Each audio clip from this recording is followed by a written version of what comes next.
أعوذ بالله من الشيطان الرجيم. بسم الله الرحمن الرحيم.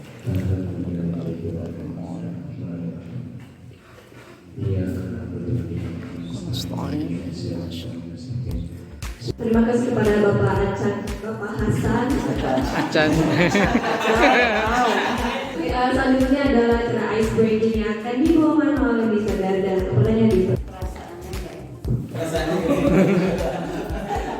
biasanya dalam keadaan yang sangat dan keadaan luar biasa penuh semangat.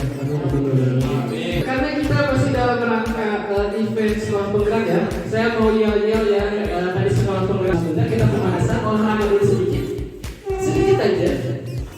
Materi yang pertama di hari ini yaitu tentang semoga pada fasilitator yang terhormat Bapak Sofian Putra SP di waktu dan tempat kami persilakan.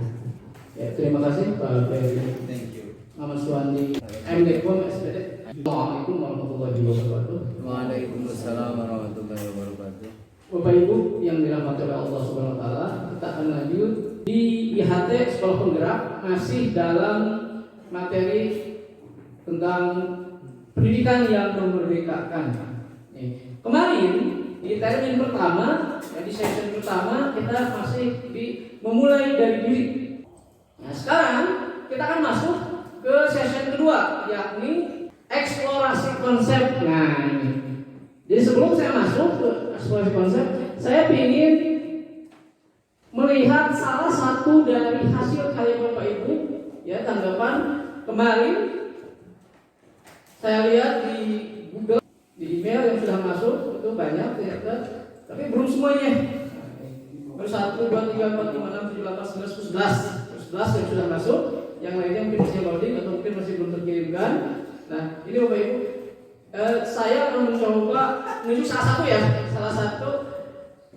Nah, ini terlepas dari benar atau salah, tapi sesuai yang ditangkap saat itu tentang konsep dari pendidikan yang memerdekakan. Karena kan belum dieksplor kan, belum dibahas.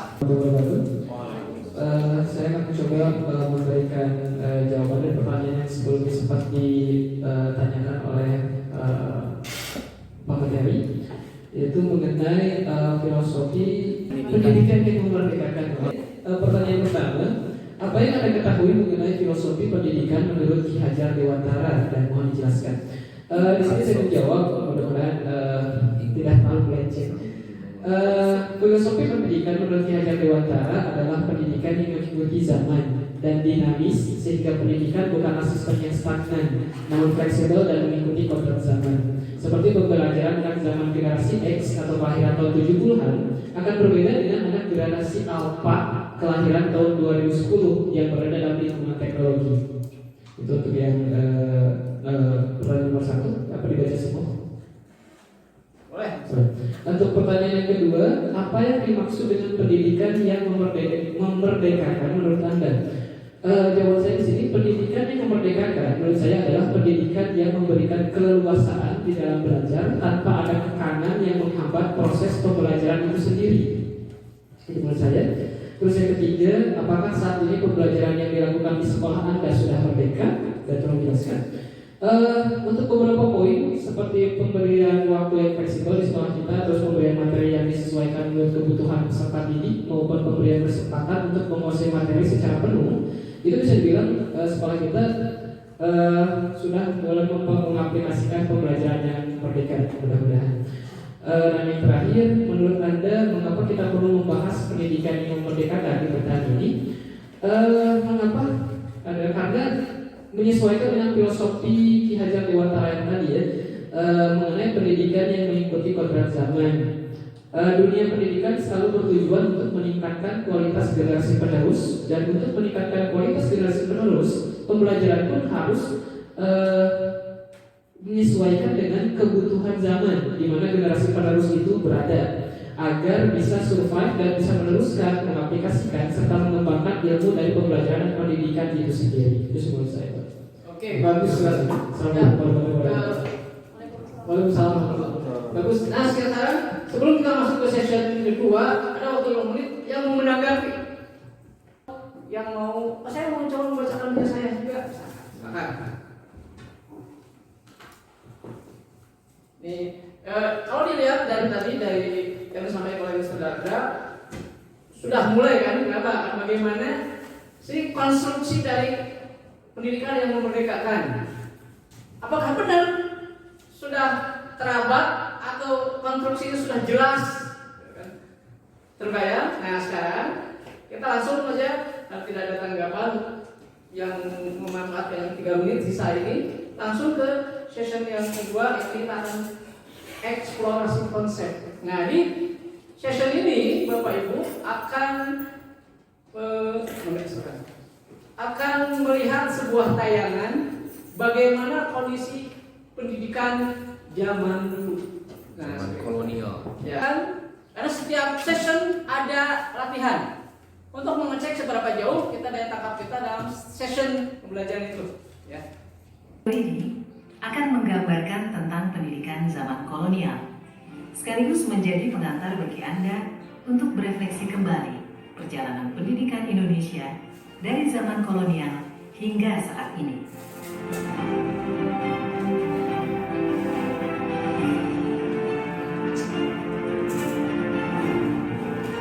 Tahukah Anda, pada tahun 1854, beberapa bupati menginisiasi pendirian sekolah-sekolah kabupaten, tetapi hanya untuk mendidik calon-calon pegawai.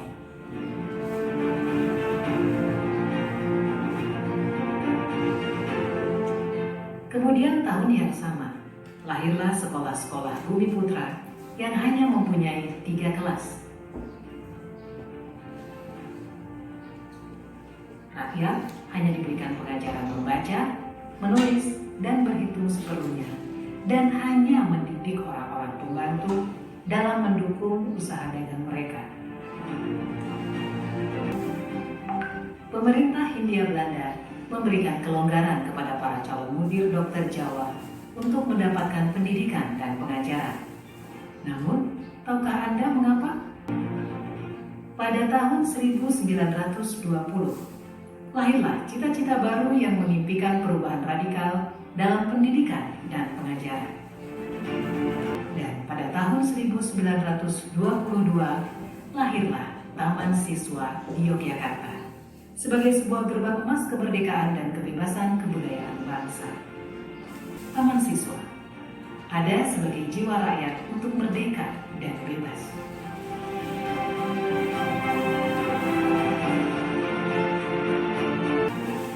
Lalu, apakah kita sudah merdeka? Ini adalah pengantar menuju video kedua, Filosofi Pendidikan Ki Hajar Dewantara. Dari tayangan tadi, langsung menanggapi apa yang Bapak Ibu tangkap kaitan agar kita bisa mengeksplor lebih dalam kaitan membedah apa itu pendidikan yang memerdekakan. Saya di grup Bapak Ibu ya. Ada 3 pertanyaan dari tayangan tersebut. Silakan Bapak Ibu refleksi Bapak Ibu ya dari tayangan tadi. Sebutkan 2 hal yang menarik yang Anda saksikan pada video tersebut. Yang pertama, yang kedua, apa yang menjadi tujuan pendidikan zaman kolonial? Dan yang ketiga, apakah persamaan serta perbedaan pendidikan zaman kolonial dengan zaman sekarang? Itu di grup udah di-share template-nya. Itu bisa nanti dikumpulkan di email seperti kemarin atau lewat Google Doc yang barusan, silakan.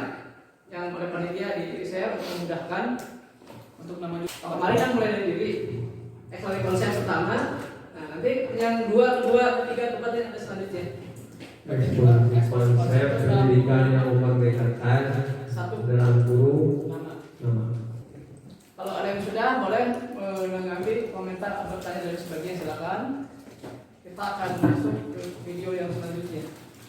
Kita untuk mendalami, mengeksplor pendidikan yang memerdekakan ya, kaitan dengan konsep-konsep yang digagas oleh Bapak Pendidikan Indonesia Ki Hajar Dewantara dan relevansinya. Ada yang sudah selesai Bapak Ibu? Masih, silakan. Sambil kalau yang menanggapi sambil berlatih. Dan nanti ini menjadi gambaran Bapak Ibu bagaimana nanti kurikulum penggerak diberlakukan. Nah, nanti seperti ini. Jadi Bapak Ibu bisa ngasih sebentuk pertanyaan soal latihan dulu, baru kasih materi. Lalu seperti biasa kasih materi dulu, baru kasih latihan. Agar apa? Agar setiap kali pemberian materi, anak-anak dipaksa, ya kita semua dipaksa diingatkan pada materi tadi. Kenapa ada bentuk pertanyaan? Jadi kita bisa si peserta didik maupun kita semua berusaha untuk merefleksikan apa yang kita dengar dan kita dapat di kelas.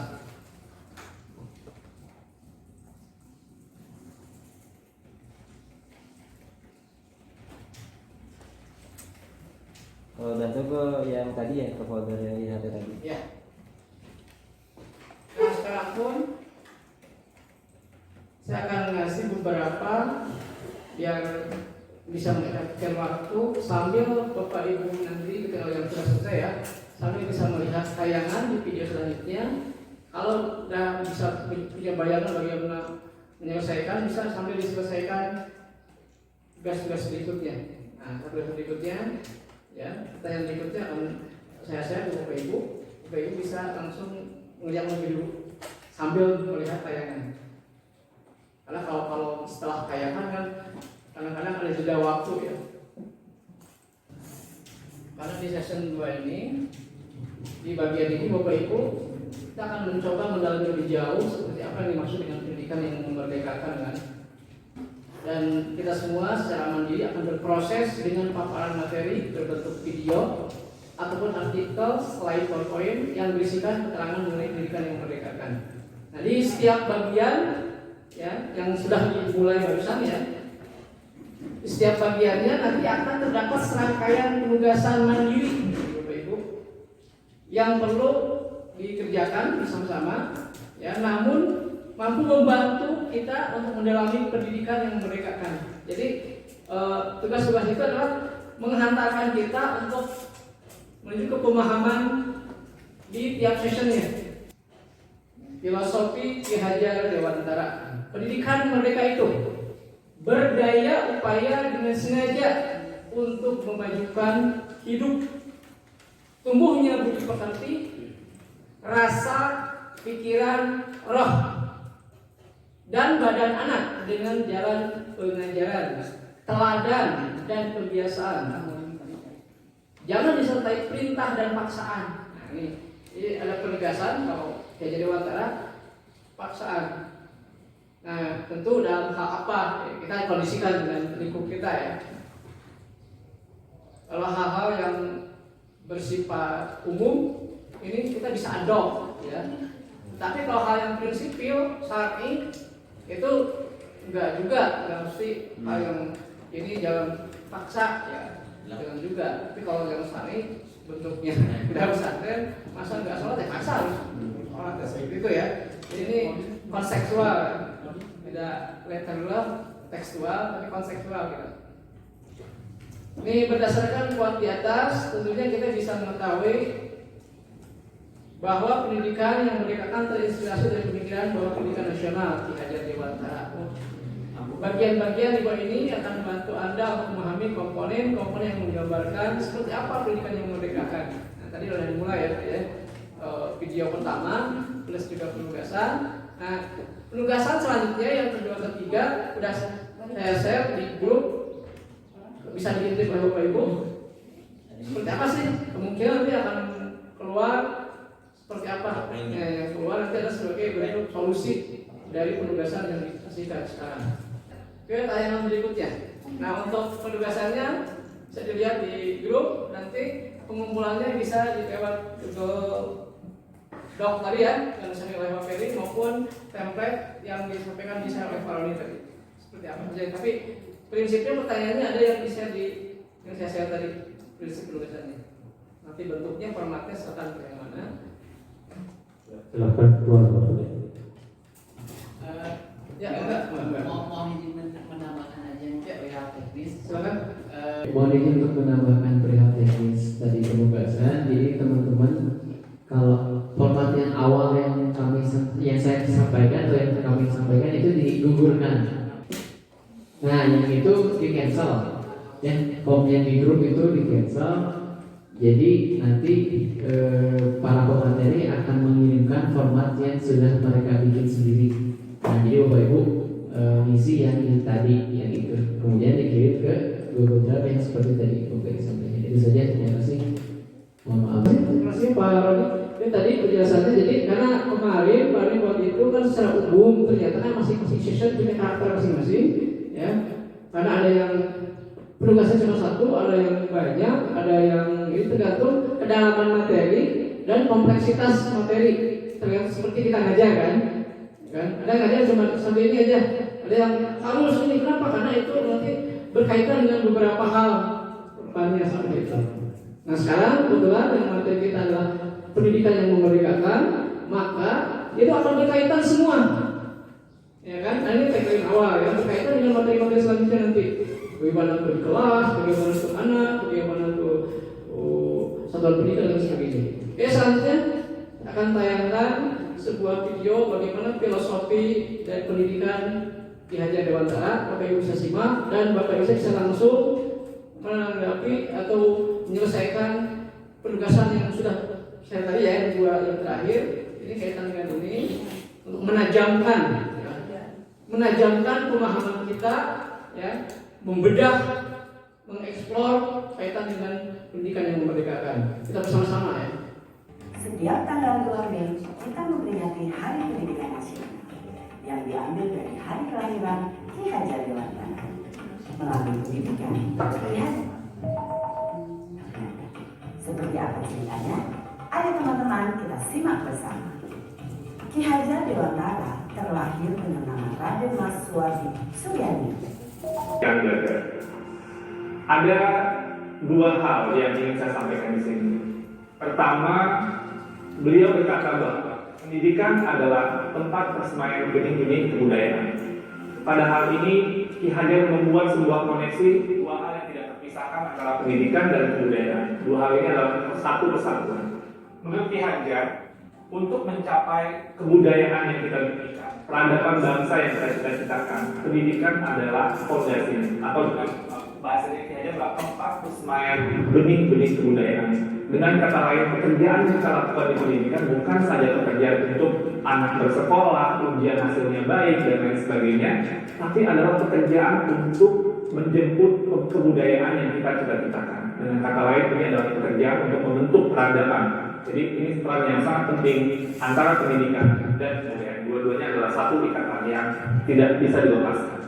Filosofi Ki Hajar adalah filosofi tentang perubahan. Dalam hal ini ada 3 kerangka perubahan Ki Hajar Dewantara.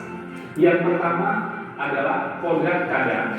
Dalam melakukan perubahan kita harus melihat kodrat keadaan yang terbagi dua. Pertama kodrat alam, yang kedua kodrat zaman.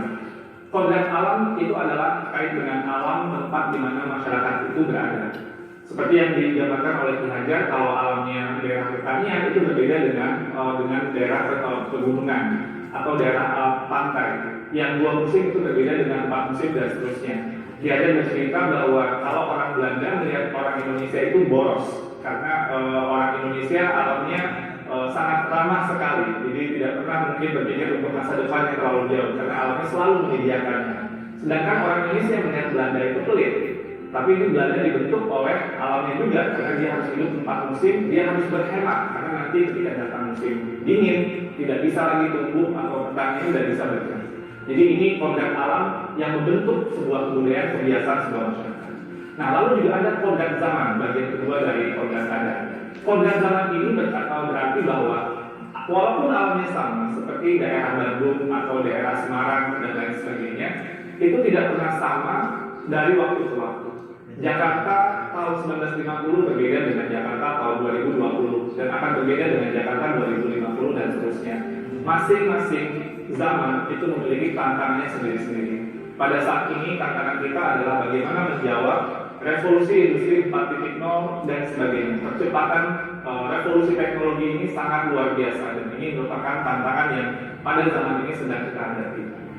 Lalu yang kedua adalah prinsip melakukan perubahan. Kalau tadi kodrat keadaan, yang kedua ini prinsip melakukan perubahan. Di sini ada yang namanya azas trikon, kontinuitas, konvergensi, dan konsentris. Dalam melakukan perubahan menurut Ki Hajar, kita harus melakukan sebuah dialog kritis dengan sejarah kita. Kita harus menjaga nilai utama dari masyarakat kita, harus berakar pada identitas utama dari sebuah masyarakat. Jadi walaupun perubahan itu menjawab kodrat zaman, tapi nilai esensi budaya masyarakat itu harus tetap dipegang. Tapi juga harus ada dialog kritis sehingga bisa terus berubah. Jadi kontinuitas ini bisa terjaga dengan baik. Yang kedua, harus konvergensi. Maksudnya apa? Perubahan-perubahan yang kita lakukan itu harus menuju pada suatu titik yang memperkuat nilai-nilai kemanusiaan. Jadi dalam konteks konvergensi ini, pendidikan itu harus memanusiakan dan memperkuat kemanusiaan kita. Yang ketiga, konsentris. Jadi walaupun menuju pada nilai-nilai yang sama, itu sumbu yang sama, tapi kita tetap harus menghargai keragaman yang ada. Karena kalau konsentris itu ibarat planet tadi, dia berputar sesuai dengan sumbunya, sesuai dengan orbitnya, tidak bisa dicampur-campurkan. Karena itu pendidikan itu harus menghargai keunikan. Karena itu juga pendidikan itu harus memerdekakan. Biarkanlah masing-masing berputar pada sumbunya, berpindah sesuai dengan orbitnya. Menurut kata Ki Hajar, pendidik itu ibarat petani. Petani itu dia bercocok tanam, dia memiliki banyak sekali misalnya bibit. Ada bibit padi, ada bibit jagung, ada bibit kedelai. Yang padi tumbuhkanlah dia sebagai padi. Jangan menumbuhkan padi itu berharap menjadi jagung. Tidak akan pernah menjadi seperti itu. Dan jangan pula memelihara jagung dengan ilmu memelihara padi, nggak jadi tumbuh kembangnya jagung itu. Jadi masing-masing itu sesuai dengan kodratnya, dan itulah keragaman yang dihadapi oleh para pendidik dalam konteks kehidupan sehari-hari. Lalu yang ketiga, apa yang berubah? Yang berubah di sini adalah budi pekerti. Maksudnya ini apa? Ada dua kata di sini. Ada budi, ada pekerti. Budi itu menurut bahasa Ki Hajar ada tiga komponen, yaitu cipta, rasa, dan karsa. Cipta itu artinya pikiran, rasa itu perasaan, karsa itu adalah kemauan, dan pekerti. Pekerti itu maksudnya tenaga atau raga. Dalam filosofi pendidikan Ki Hajar, ini harus seimbang terjadinya perubahan tersebut. Ada olah cipta menajamkan pikiran, olah rasa menghaluskan rasa, olah karsa memperkuat kemauan, dan olahraga menyehatkan jasmani. Sehingga pendidikan itu harus holistik, harus seimbang, tidak bisa timpang. Kalau pendidikan ini bisa kita lakukan dengan seimbang. Kita sudah breaking, juga ada lantunan dari Pak Ek. Tugas kolaborasi pada presentator pada Sophia Putra di Indonesia.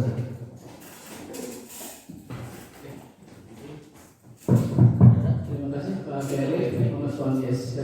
Assalamualaikum warahmatullahi wabarakatuh. Waalaikumsalam. Bapak Ibu yang terhormat, yang dirahmati oleh Allah, kita akan lanjutkan untuk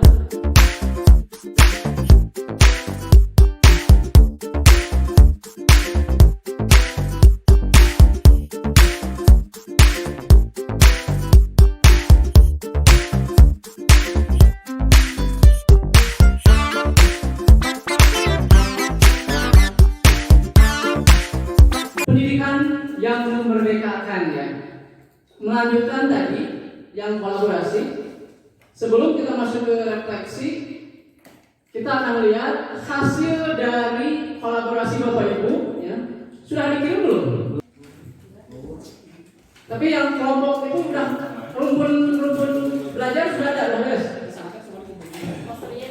Ya, yang belum IPA udah guys. Untuk poster belum. Posternya ya, hasil kolernya. Yang IPS sudah? Sudah. Oke, yang umum bahasa asing dan pesantren. sudah. Bahasa Indonesia dan pesantren. Belum dikirim Pak, tapi udah di pasar.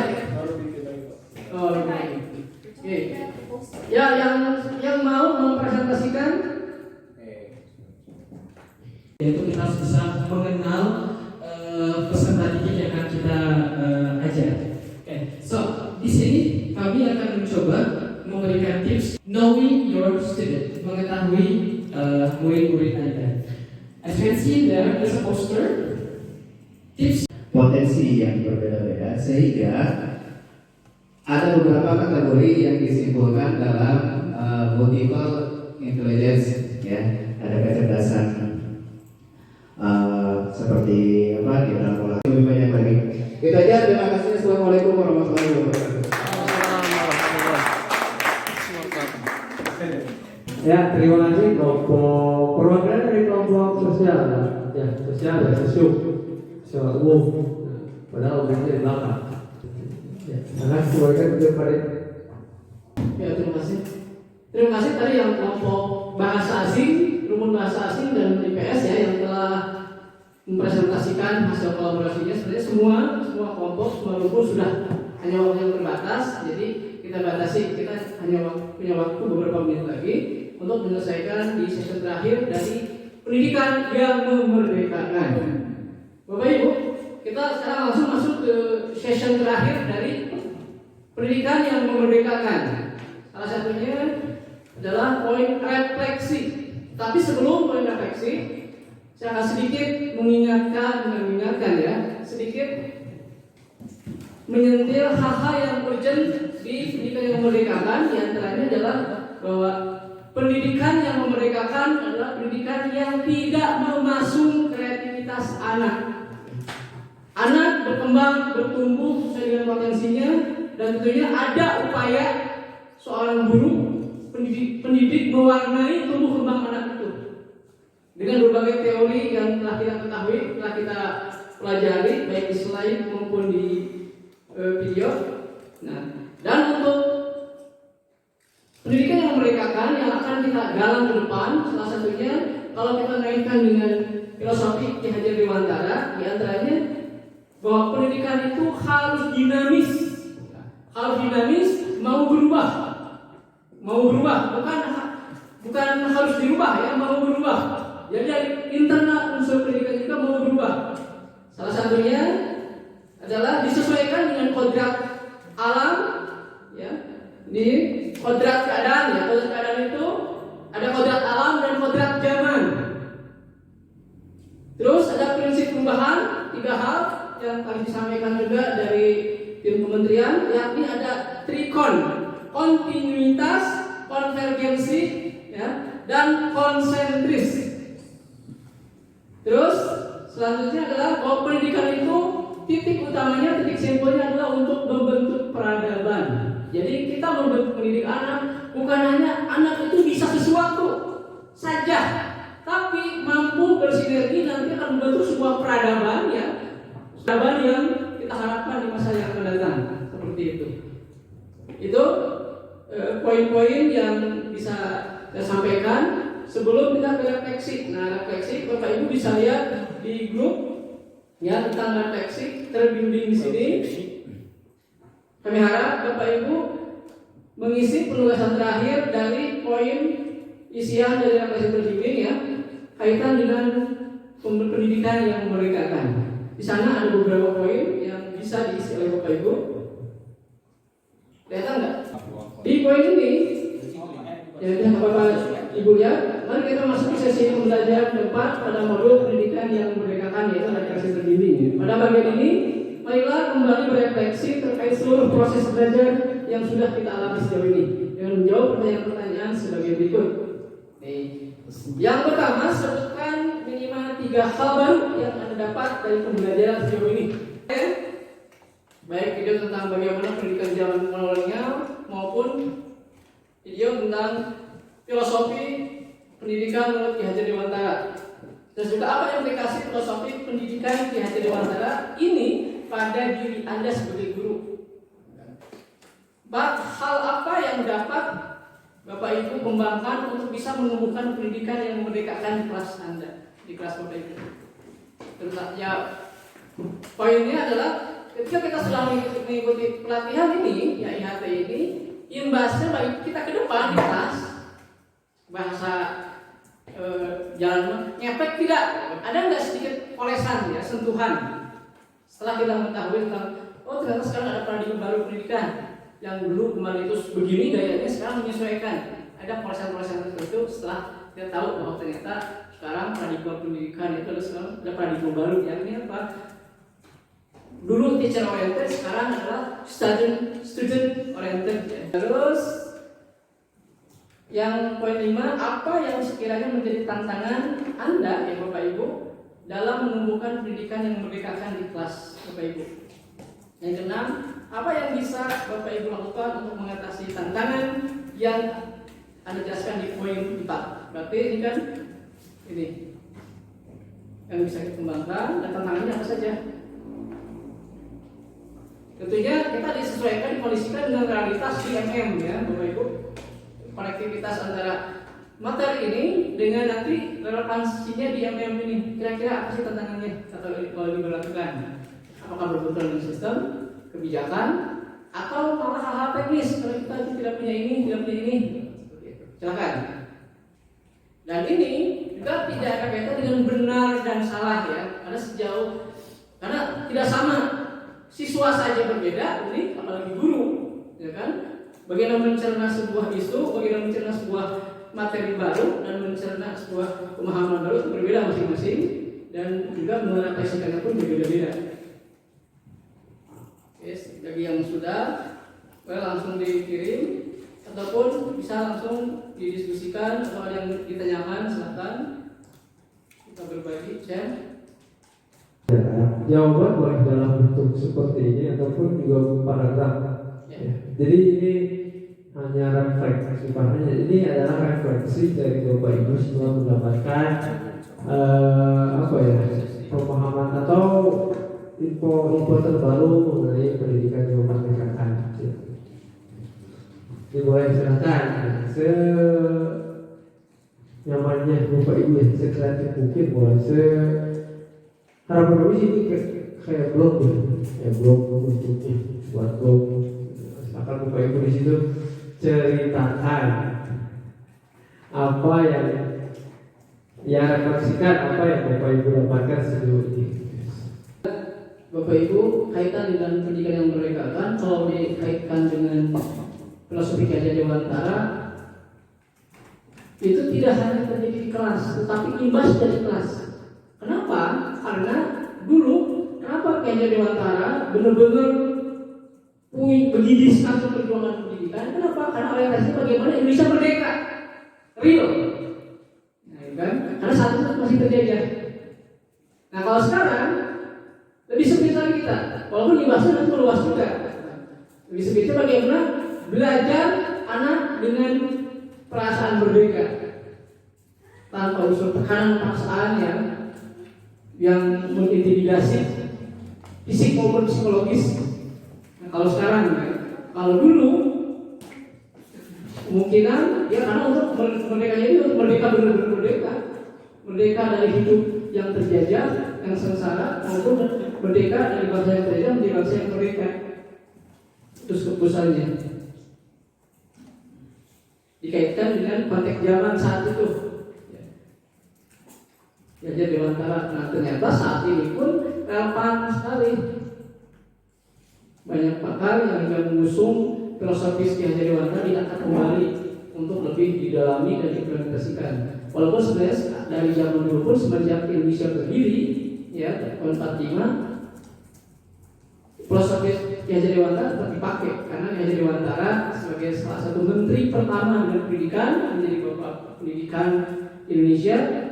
Dan filosofisnya dipakai juga di dunia manajemen, di kepemimpinan ya, di dunia pendidikan apalagi dengan ingat sosing tulodo ing madya mankarso tuturi handayani. Ingat sosing tulodo artinya adalah di depan memberikan contoh dan teladan. Yang kedua ing madya mankarso artinya di tengah-tengah bersama-sama bahu-membahu berusaha dan memotivasi. Dan yang terakhir tuturi handayani, di belakang ikut patuh dan memberikan dorongan serta dukungan ya. Motivasi juga bisa di belakang. Sok tuturi handayani dari yang ujung itu sampai sekarang masih ditempel semua gedung-gedung SD seluruh Indonesia itu nempel tulisan tuturi handayani dengan logo burung garuda yang terbalik. Sepotong-sepotong memang bincang, apalagi dunia pesantren itu yang pertama pasti yang dirikan ingin sosinkron keteladanan gitu kan, memberikan contoh. Tapi tidak cukup juga memberikan contoh, harus bersama-sama ingin baca mengarso. Dan juga tidak hanya bersama-sama, itu mesti dorongan dari belakang. Tuturi handayani dan mengikuti patuh terhadap sistem.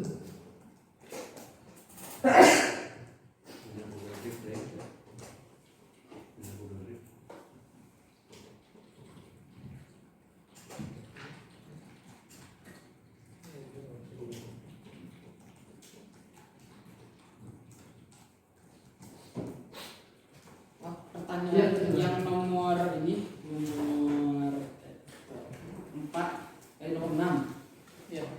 Apa yang bisa Anda lakukan untuk mengatasi tantangan yang Anda jelaskan di poin nomor 4? Tapi tantangannya ada di poin nomor 5.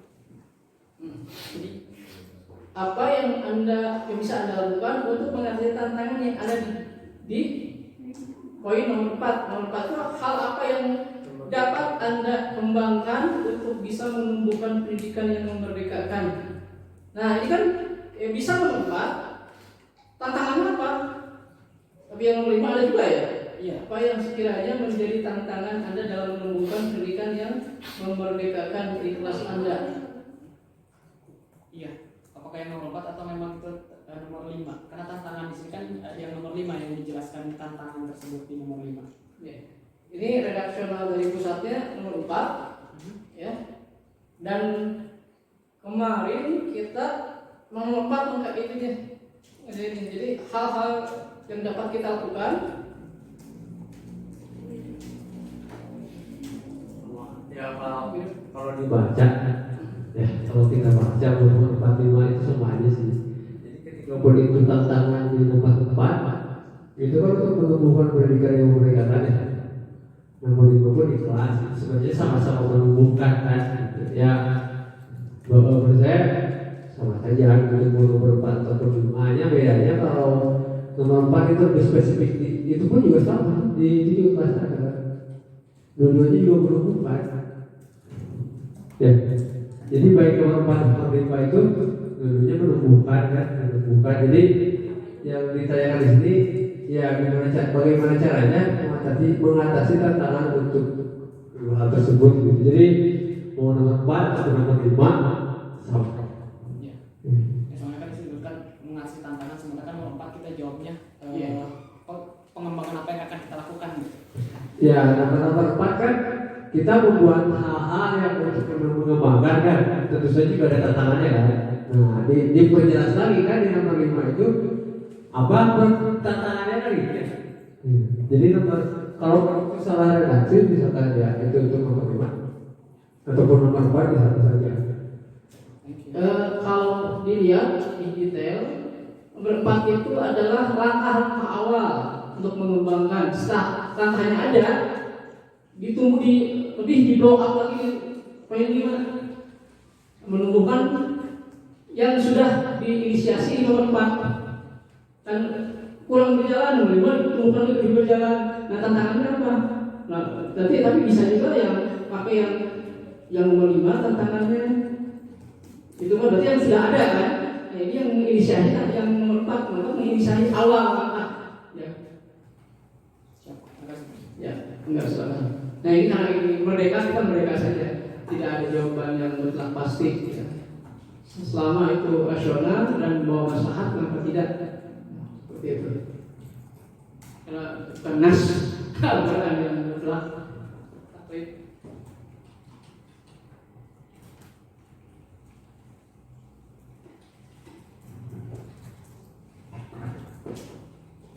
Yes, masih ada waktu 7 menit lagi. Selain Mr. Dada, ada yang kan belum.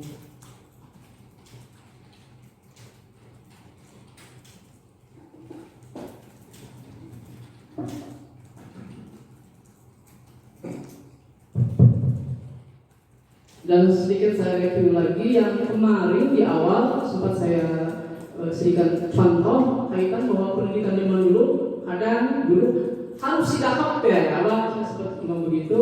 Itu salah satu contoh. Apakah itu baik atau jelek? Tidak ada kaitan baik dan jelek. saat itu konteksnya ya masanya memang harus seperti itu, maka bagus, cocok. Nah sekarang dikondisikan di sosial, disesuaikan dengan kondisi zaman dan keadaan. Kenapa? Karena orang-orang berhasil hari ini pun produk zaman sistem zaman itu.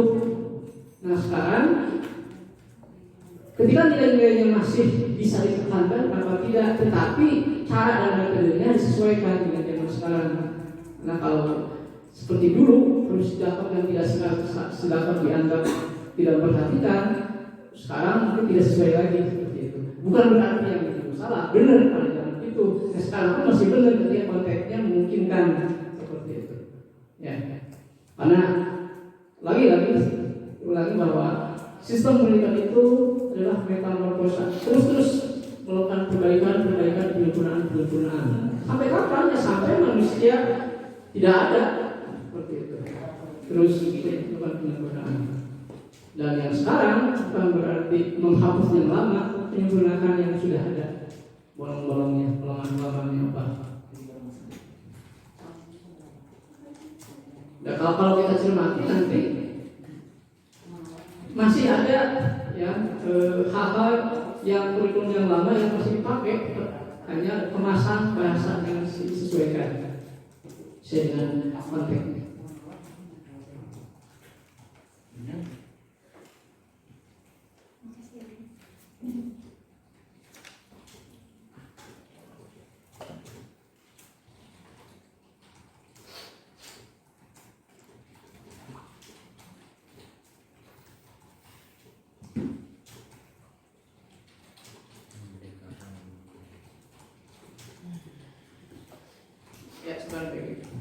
Mau nanya terkait dengan pola pikir orang Indonesia yang dimana kalau waktu zaman kolonial kan banyak yang jadi pegawainya Belanda, dan zaman sekarang pun pengen banyak orang Indonesia yang jadi pegawai juga ketimbang yang jadi petani.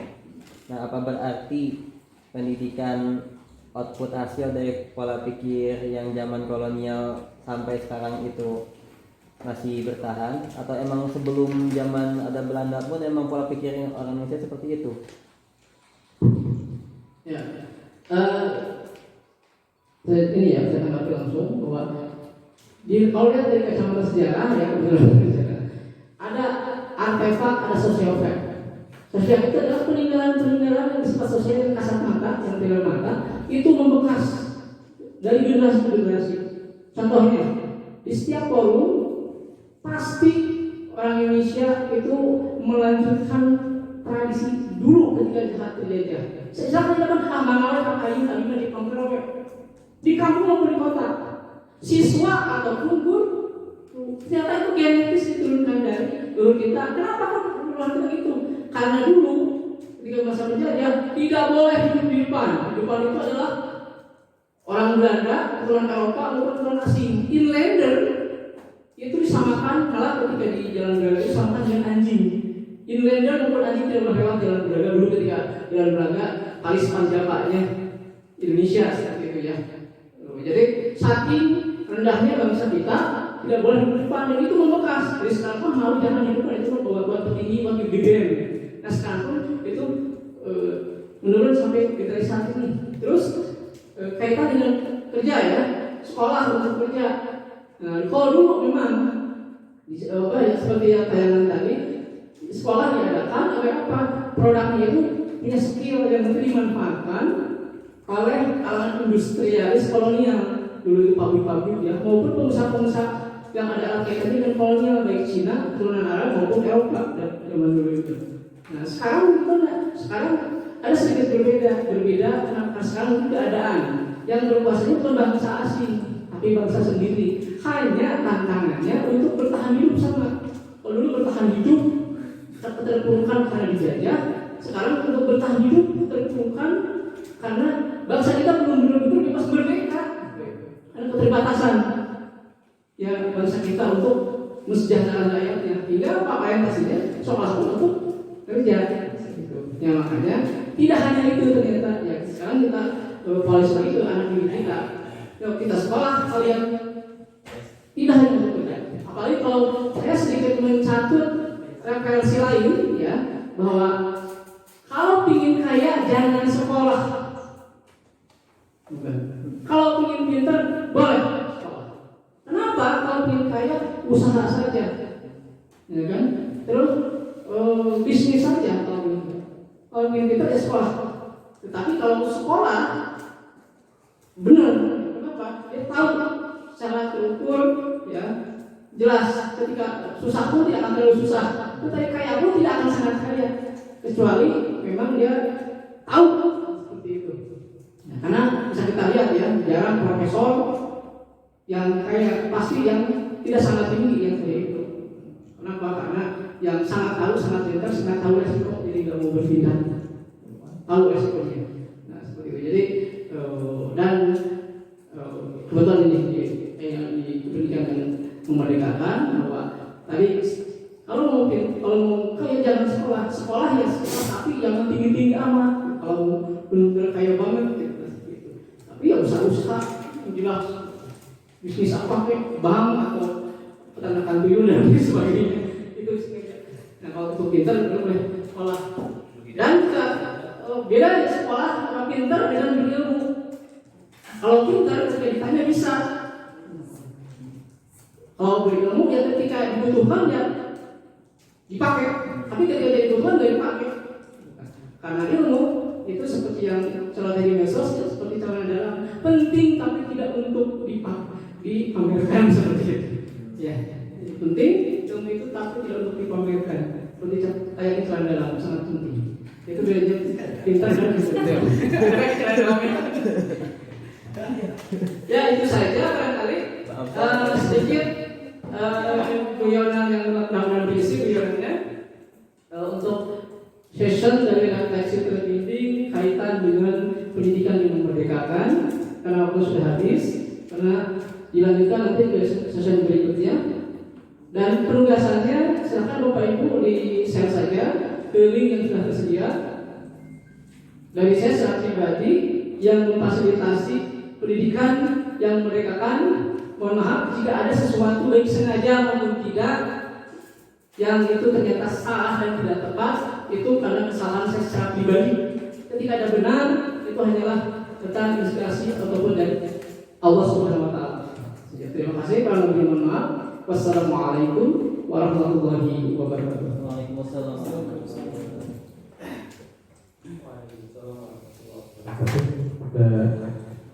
Terima kasih fasilitator dari Sofian Putra sudah membantu kita dalam mengikuti kegiatan IHT Sekolah Penggerak dengan materi pendidikan yang memerdekakan. Ya mudah-mudahan apa yang disampaikan, apa yang kita bahas, apa yang kita diskusikan semuanya untuk membuat kita menjadi lebih baik sebagai pengajar, guna menghasilkan santriwan santriwati yang soleh dan solehah dan unggul dalam hal-hal positif. Materi pendidikan yang memerdekakan alhamdulillah sudah kita laksanakan. Jangan refleksi dan jangan lupa untuk di upload ya di link Google Drive tadi. Kemudian jangan lupa untuk mengisi angket untuk pemateri. Tepuk tangan.